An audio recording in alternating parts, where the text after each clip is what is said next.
விசாரிப்புக்காரன், ஒரு சாப்பாடு பரிமாறினவன். அவனுடைய முகம் எப்படி மாறினதா? தேவதூதனுடைய முகத்தை போல மாறினது. இன்றைக்கு ஓ முகம் எப்படி இருக்குது?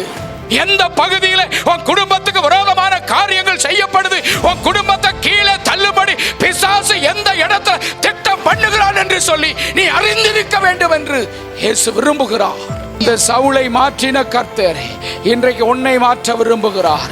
நீ என் தேவனுக்கு வேணும்னு சொல்லி தான் உன்னை அழைத்து வந்திருக்கிறார். என் ராஜாவாகிய இயேசு உன் மேல ஏறி வர விரும்புகிறார்.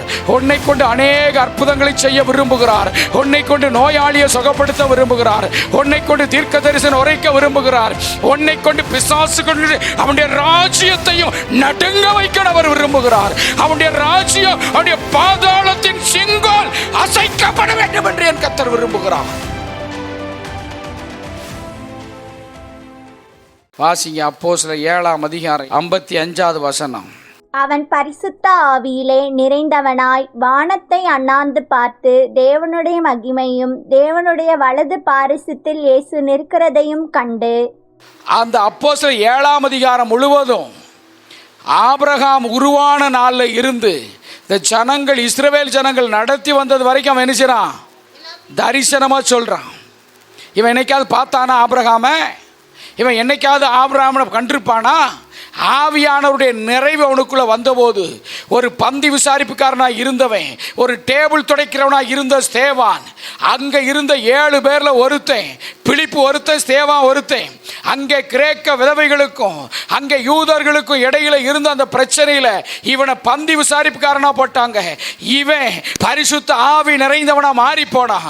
ஆகையினால இவன் கர்த்தருக்கு சாட்சியா எழும்பினான். கர்த்தருக்கு சாட்சியா எழும்பி இவனுடைய முகம் தேவதூதனுடைய முகத்தை போல் என்ன செய்தது? மாறினது என்று சொல்லி அப்போஸ்தலர் 6ஆம் அதிகாரம் கடைசி வசனம் வாசிங்க.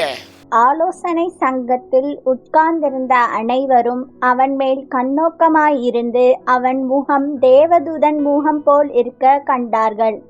ஒரு பந்தி விசாரிப்புக்காரன், ஒரு சாப்பாடு பரிமாறினவன், அவனுடைய முகம் எப்படி மாறினதா? தேவதூதனுடைய முகத்தை போல மாறினது. இன்றைக்கு ஓ முகம் எப்படி இருக்குது? ஒரு தேவதூதனை போல கர்த்தருடைய வைத்திருக்கிறாரே. நீ தேவதூதனுக்குரிய பணியை செய்கிறாயா? உன்னை வேதம் தேவதூதன் என்று அழைக்கிறது. மல்கியா 3ஆம் அதிகாரம் 1வது வசனம் உன்னை தேவதூதன் என்று அழைக்கிறது. வாசிப்ப மல்கியா 3:1. இதோ நான் என் தூதனை அனுப்புகிறேன், அவன் எனக்கு முன்பாக போய் வழியை ஆயத்தம் பண்ணுவான்.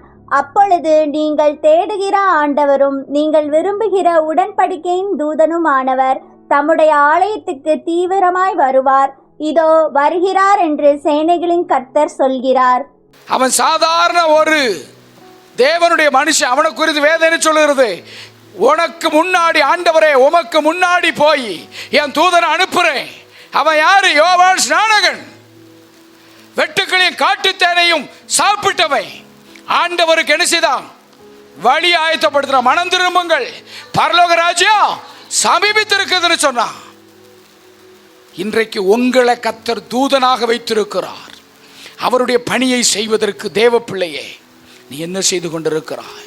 இன்றைக்கு இந்த ஸ்தேவானுடைய முகம் ஆலோசனை சங்கத்துக்கு முன்பதாக நின்ற போது அவனுடைய முகம் தேவதூதனை போல மாறி போயிற்று. எல்லாரும் கல்லறிய பார்த்தான். கல்லறிய அந்த நேரத்தில் அவன் ஆபிரகாமுடைய வரலாறை ஆரம்பித்து இஸ்ரவேல் ஜனங்கள் கானான் தேசத்துக்கு வந்த வரைக்கும் என்ன செய்தான்? அவர்களிடத்தில் தரிசனமாய் சொன்னவன் ஒரு காட்சியை பார்க்கிறான். பிதாவுடைய சன்னிதானத்தில் குமாரனாகிய கிறிஸ்து வலது பாரிசத்தில் வீற்றிருக்கிறத தாவியில தரிசிக்கிறான். தேவ பிள்ளையே, நீ இப்படிப்பட்ட தரிசனமுடையவளாய் மாறணும். நீ இப்படிப்பட்ட தரிசனமுடையவளாய் எந்த பகுதியில் உன் குடும்பத்துக்கு விரோதமான காரியங்கள் செய்யப்படுது, உன் குடும்பத்தை கீழே தள்ளுபடி பிசாசு எந்த இடத்துல திட்டம் பண்ணுகிறான் என்று சொல்லி நீ அறிந்திருக்க வேண்டும் என்று இயேசு விரும்புகிறார். நீ எழுந்து அவனை மடங்கடிக்கணும்னு சொல்லி கர்த்தர் விரும்புகிறார். நீயோ அவனை மடங்கடிக்காதபடி அவனை வீட்டுக்குள்ள விட்டுட்டு அழுது கொண்டிருக்கிறாய். முதலாவது நீ அவனை மடங்கடி. தேவனுடைய ஆவி உன்னிலே உண்டு. அவன் கர்த்தருடைய ஆவியில் நிறைந்தவனாய் அவன் தேவனை தரிசித்தான். அடுத்த வசனம் வாசிங்க சிஸ்டர். அதோ வானங்கள் திறந்திருக்கிறதையும் மனுஷகுமாரன் தேவனுடைய வலது பாரிசத்தில் நிற்கிறதையும் காண்கிறேன் என்றார். அப்பொழுது அவர்கள் உரக்க சத்தமாய் கூக்குரலிட்டு தங்கள் காதுகளை அடைத்து கொண்டு ஒருமனப்பட்டு அவன் மேல் பாய்ந்து அவனை நகரத்துக்கு புறம்பே தள்ளி அவனை கல்லெறிந்தார்கள். சாட்சிக்காரர் தங்கள் வஸ்திரங்களை கழற்றி சவுல் என்னப்பட்ட ஒரு வாலிபனுடைய பாதத்தின் அருகே வைத்தார்கள். இந்த சவுலை மாற்றின கர்த்தர் இன்றைக்கு உன்னை மாற்ற விரும்புகிறார். நீ என் தேவனுக்கு வேணும்னு சொல்லி தான் உன்னை அழைத்து வந்திருக்கிறார். என் ராஜாவாகிய இயேசு உன் மேலே ஏறி வர விரும்புகிறார். உன்னை கொண்டு அநேக அற்புதங்களை செய்ய விரும்புகிறார். உன்னை கொண்டு நோயாளியை சுகப்படுத்த விரும்புகிறார். உன்னை கொண்டு தீர்க்க தரிசனம் உரைக்க விரும்புகிறார்.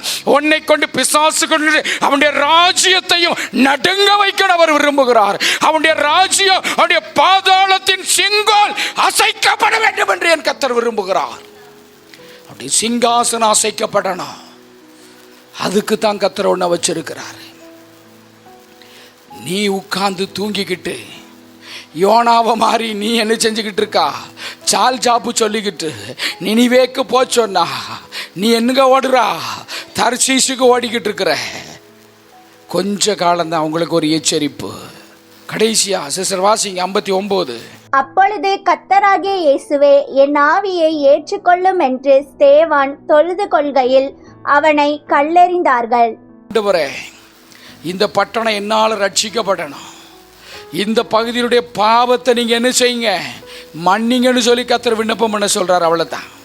அல்லேலூயா. ஏன் அவன் பாவம் தான் செய்வான், அவன் வேசித்தனம் தான் பண்ணுவான். ஏன்னா அவன் வேசித்தனம் தான் பண்ணுவான். அவனுக்கு இயேசுவை தெரியாது, உனக்கு இயேசுவை தெரியும். நீ இயேசுடைய ரத்தத்தால் கழுவப்பட்டிருக்க, அவன் கழுவப்படலை. அவன் ஆட்டுக்குட்டி ரத்தத்தையே பார்த்தவன். மெய்யான ஆட்டுக்குட்டி ரத்தத்துக்குள்ள அவன் வரல, அதனால அவன் பாவம் பண்றான். மெய்யான ஆட்டுக்குட்டி ரத்தத்தால் கழுவப்பட்டவனே பாவம் பண்ணும் போது மெய்யான ஆட்டுக்குட்டி ரத்தத்தால் கழுவப்படாதவன் எப்படி இருப்பான்? நீ இன்னும் அவன் சரியில்லை இவன் சரியில்லை, முதல்ல ஒன்ன மாத்து, முதல்ல நீ மாறு. எழுந்திருப்போமா?